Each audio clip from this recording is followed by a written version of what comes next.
Welcome in, ladies and gentlemen, to what I think is going to be my most exciting and favorite episode that we've done thus far. It is our most first favorite. Yeah, it is. This is how excited I am about it. I'm like a puppy just peeing on the ground here. So we're doing our first mock draft. It is our first. We're only doing the first 3 rounds. The Ravens have 5 picks in the first 3 rounds, which is pretty awesome. Lots of ammunition. So we're really excited about it. We've done our research and we feel good about these guys. But as most mock drafts go, they'll probably be all wrong. So let us know whether you agree with us. For yourself.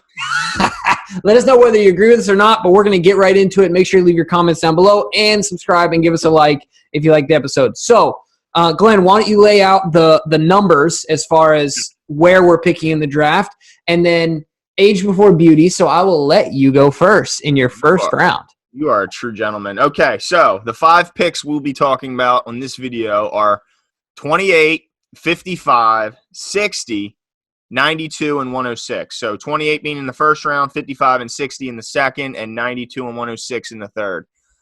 So let's just jump into this. So with the first pick at number 28, your Baltimore Ravens will be selecting inside linebacker Kenneth Murray. And let me say this was not an easy decision because Patrick Queen and Kenneth Murray are very similar in a lot of ways, but ultimately the reason I ended up going with Kenneth Murray is that I think Patrick Queen will be gone before 28. So I was on the fence about both of them, but I don't think Patrick Queen will get there because he had those ridiculous combine numbers and he played on the national champion LSU Tigers. So Kenneth Murray out of Oklahoma ran a 4.52 at the combine with 21 reps on the bench press. So he certainly fills that need of speed at the inside linebacker position. He's a long player. He's got long arms, good in coverage, chiseled, cut up. Got that ridiculous playmaking speed. He's a tackling machine. All these players coming out are going to have some stuff they need to clean up, some improvements that need to be made. But I think what this guy brings is immediate sideline to sideline speed, immediate improvement in coverage from the linebacker position, whether that be a running back or a tight end, and even guard a little bit of slot if you're in a zone for a few seconds until he's gone. But I think this guy kind of fills our main final need on the defensive side. When you look at the front and back end, it looks like they're pretty good. But obviously with Bynes and with Bynes and Peanut going elsewhere, they have a big void in the middle of that defense, and I think they fill it with Kenneth Murray. Well, I see your pick and I raise your pick. All right. Can you hear that phone going off, by the way? No, I can't hear any phone going off. Okay, good. So I don't know. I like Patrick Queen, like you said, a little better than Murray, but I think he'll be gone as well. So I have, as I've stated before, want us to go offensive lineman, and I think we're going to find the new anchor to our offensive line in the first round with Cesar Ruiz from Michigan. Is a match made in heaven. He's a Michigan guy. He's a Harbaugh guy. He knows the Harbaughs. The Harbaughs know him. They obviously feel comfortable with him. I'm just going to read you one of the bullet points for his strengths. Tell me this doesn't make you feel like he's a Raven. It says, tenacious demeanor from whistle to whistle. Look, this kid is a player. He's a mauler. He's athletic, tenacious. He fits in a combination of blocking techniques and blocking schemes, so that way he's able to fit in quickly to whatever team he gets drafted by. Obviously, because I know all and see all, he's going to get drafted by us. But he also has, as well as size, he has initial quickness and good hands. The other thing that I really like that they talked about as far as his strengths go is that his excellent snap-to-step quickness. And I think that's important in our offense specifically because we do a lot of that deception and pulling of our interior guys and things of that nature. So having that quickness inside is going to be important for us, but not giving up strength. So I like the pick. He's going to be the anchor to our offensive line for the next 10 years. Cesar Ruiz, book it. So is he going to be guard? No, he's going to be playing at center. Oh, wow. Okay. Did he play center in college? Yeah. So he did both, but he's going to be playing center for us, the Baltimore Ravens center. Okay. All right. Well, I could see that happening. Definitely. Could definitely see that happening. But I think I'm going to select the actual starting center for your Baltimore Ravens in my next pick. So with the second pick, number 55 in the second round, your Baltimore Ravens will select Lloyd Cushenberry out of LSU, center. All right, he ran a 5.27 and benched 25 reps at the combine. And he, of course, anchored the offensive line for the national champion LSU Tigers in the most dominant season I can remember seeing quite some time, where they just beat everyone good and beat them pretty handily. And also, what I like about him is, um, let's see, for the past 15 years, LSU has only given out the number 18 jersey to players that displayed a selfless attitude and kind of really played like a Tiger, as they say. And he was the first offensive lineman to earn that award in 2019. So he's certainly a great leader. He's going to be somebody you can count on in the locker room in the offseason. But also, now let's get to what he does on the field, because the guy's a heck of a player. Big hands, long arms, strong as an ox, which I know that's something you and me both kind of covet there. He's quick. He's quick off the snap. The guy's a heck of a player, and I think, you mentioned Cesar Ruiz. I think that this might be the best center in the whole draft with Lloyd Cushenberry. Okay, that's who I'm going with. All right. I like Caesar, but I like Lloyd just a little bit more. I like a guy who's played in big games, in big moments, and played his best in those moments. And I think that we can certainly say that about Lloyd Cushenberry. Is it Cushenberry or Cushenberry? I think it's Cushen. Yeah, Cushenberry is what we'll call it. I keep wanting to put a R in there because he crushes people. Okay, I just keep naturally wanting to put it in because he just does that. He crushes people. So that's my second pick. So who you going with second? All right. So first of all, I'm not mad at that pick. I like it. All right. Our second pick, I think, is as the draft gets closer. While this is a deep draft as far as wide receivers go, I'm going to go with a wide receiver here. Number 2, physical kid, saw him play in the Pac-12, Michael Pittman out of USC. The kid is a player. I'm just going to read you one stat line in one game, okay? Yeah. 10 receptions, 232 yards, 1 touchdown, 4 receptions for 25-plus yards. 6'4", 224 pounds, runs a 4.5 40. He's a big boy, and he's fast. He struggled with some injuries in college, but look, USC, if they do one thing right other than their history of corruption, they know how to identify and recruit athletes. Athletes. This kid is a freak of nature. And I think he's really going to benefit to having some pro training, conditioning, just focusing on football, really going to come into his own even more to kind of hone that athleticism. So I like Michael Pittman to go along with Marquise Brown in our wide receiver core, and, of course, Boykin in the second round, 55th overall pick, Michael Pittman, USC. Wow. You know what? I love that pick. You know how much I love it? That's who I have mocked as our next pick. Later? At 60. Yes. 5 picks after you just said he would come to the – I had him – and let me just say this. We did not do this together, and I did not want this to happen. I did not want us to have any overlay. I didn't want any of that. But, no, I think you're 100% right. He fits what they need. His father played in the NFL for 11 years, so he comes from – that lineage. I think he's a plug-and-play guy. He could start week 1 opposite, as you mentioned, Marquise Brown. Look, we need a possession guy, so he fits that. I mean, he's 6'4". He's a big guy, but yet he still has the speed. He can still run. He's got to get a little bit better in and out of breaks with his route running, but that's kind of expected with a guy who's big and long like that. They're not always the quickest in and out of breaks. That's with advantages of height come a little bit of disadvantages with that height. So, right. But I think you're right. He can complement what Marquise brings, and it's something we're certainly missing on the outside. Now, you can get a lot of that from that size and stuff from Mark Andrews at the tight end position, but it's something about having a big receiver on the outside that I think we're going to need going forward. Obviously, it looks like the Ravens are moving away from a primarily tight end driven offense, and they're going to get the receivers involved more this year. They just have to. Yeah. And I think this could be a big piece of that. So, unfortunately, I have to agree with you, Michael Pittman Jr. And I'll tell you what, another thing, he is really good in the tape that I've seen at high pointing the ball, which is important for a big receiver to play to your strengths, right? Like, don't let the ball come to your body. You're giving up your height. Go out and high point it. He's really good at that. So with our 60th pick in the draft, now that you said you're going Michael Pittman, I know that in your first round you went with Kenneth Murray, but I got a guy that's being overshadowed a little bit, not a ton, but came on late in his college career as an inside linebacker out of Ohio State, Malik Harrison. I think that he will fall. A lot of people have him projected to going a little higher, but I think because of the pub that all the other guys are getting, I think it could end up pushing him down a little bit, just far enough to where he gets to that 60th pick, and we get an awesome value pick at inside linebacker with Malik Harrison coming out of Ohio State.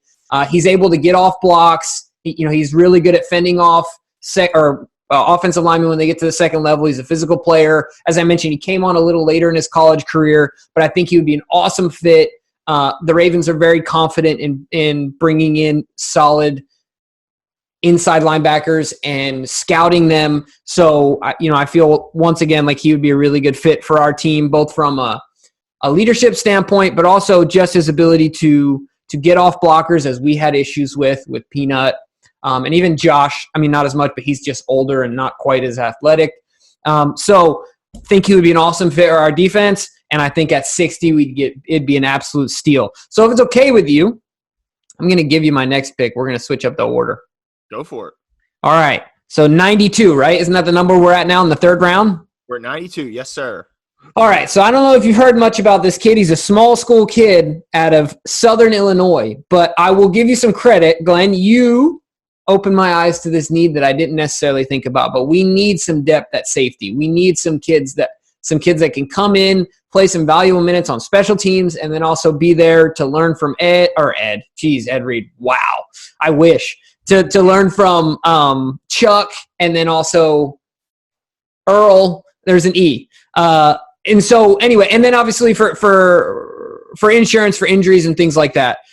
So Jeremy Chin out of Southern Illinois, raw kid, really athletic. He's big for a safety. Once again, I think he's not a project per se, but I don't know if he's a day one starter either. Like, he's kind of in there somewhere where he's got all the athletic ability, but I think his lack of polish is what led him to be a smaller school guy.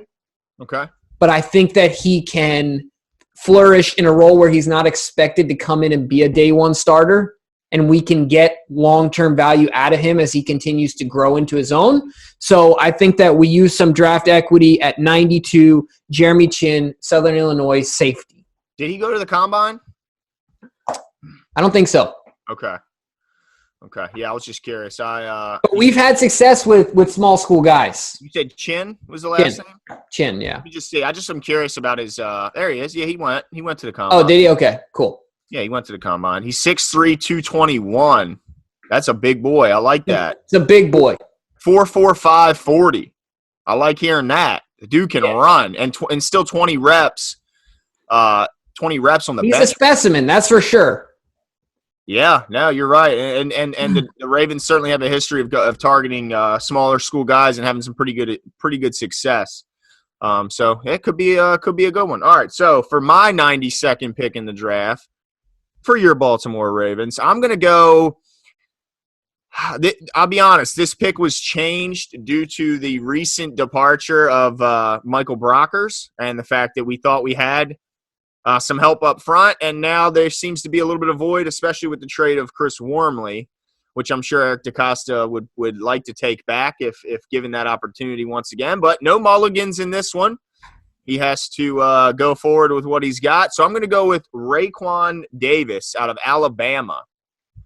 Big, strong kid. He's 6'6", 311 pounds.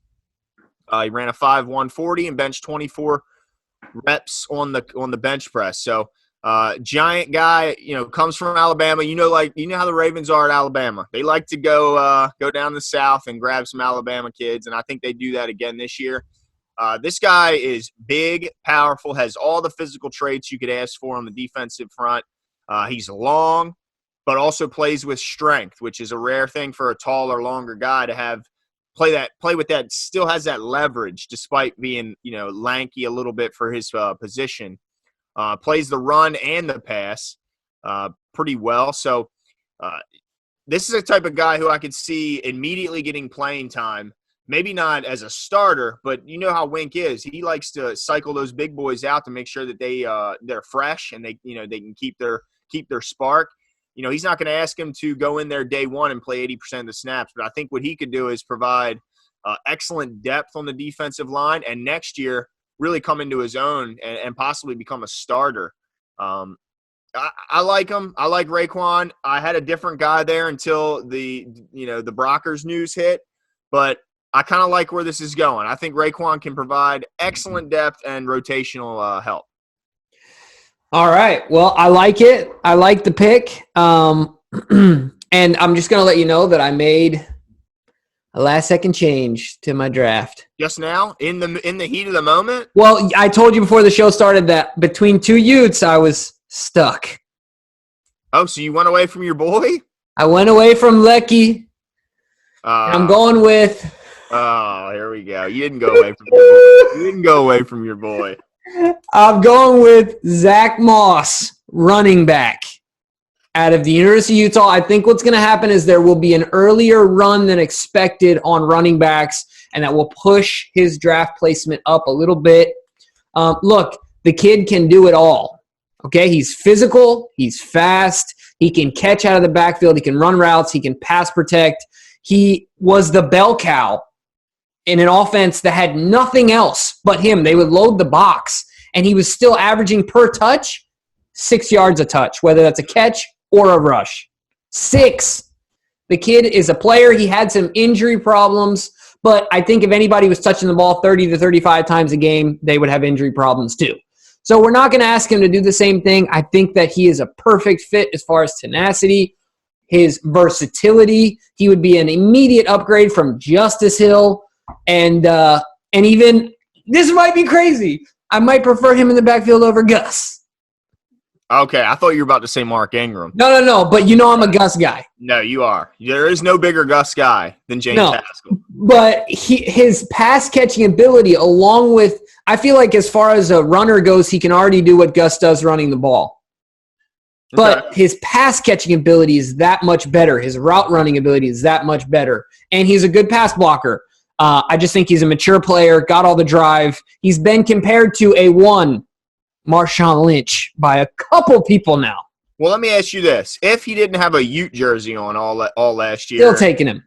And he played for USC. Oh, I'm taking him higher. Oh, jeez. So no matter where he played, you're getting him. It has nothing to do with the fact that you're a Ute? Well, it does in the fact that I saw more of him. Okay. All right. I see. But I think the grade is accurate. I don't think I'm reaching here. I think he's going to push up in the draft. So Zach Moss, University of Utah, running back at number 106, our last pick in the third round. Book it! Okay. All right. Well, I'm super excited about this guy. This guy I'm about to tell you is a game changer on the offensive and special team side, and that is wide receiver Antonio Gibson out of Memphis. He's 6 foot, 228. He ran a 4.39 40. Yeah, with 16 bench press reps with a 35-inch vertical. So he's explosive, he's fast, and this is what I really like about him. The guy does it all, Jimbo. Oh, boy. Yeah.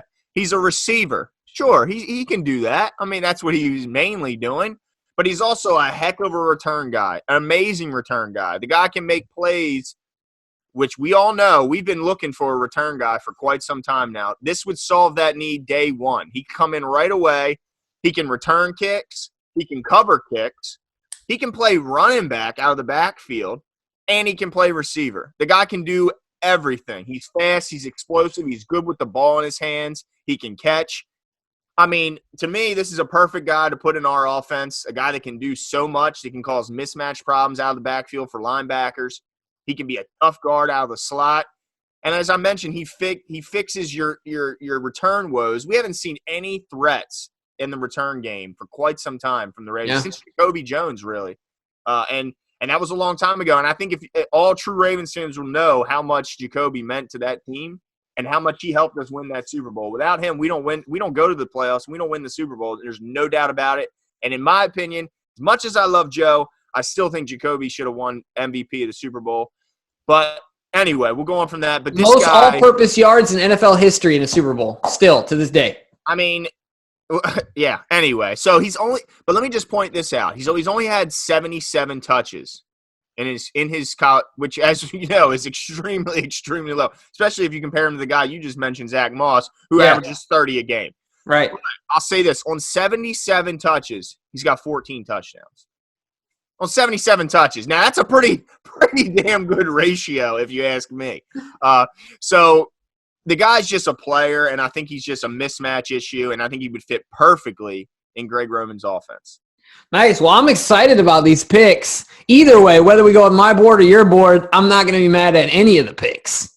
No, of course. I mean, we just filled all the needs, and now we're going to win the Super Bowl. I'm just waiting for a call from Eric DeCosta so he can get on the staff. Like, you know what? He needs us in his war room. He needs us checking their board. You know? I mean, come on, dude. We should be their source of truth.